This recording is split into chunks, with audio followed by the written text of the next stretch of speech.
ఎప్పటికప్పుడు తాజా వార్తలను అందిస్తున్న పీవీఆర్ టీవీ9 న్యూస్ కు స్వాగతం.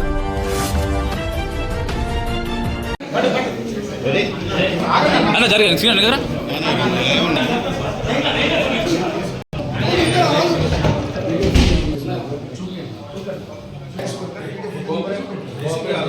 మీరు వీడియోలో క్లియర్ గా వచ్చింది. కాంగ్రెస్ వాళ్ళ సైడ్ నుంచి రౌతు వచ్చింది.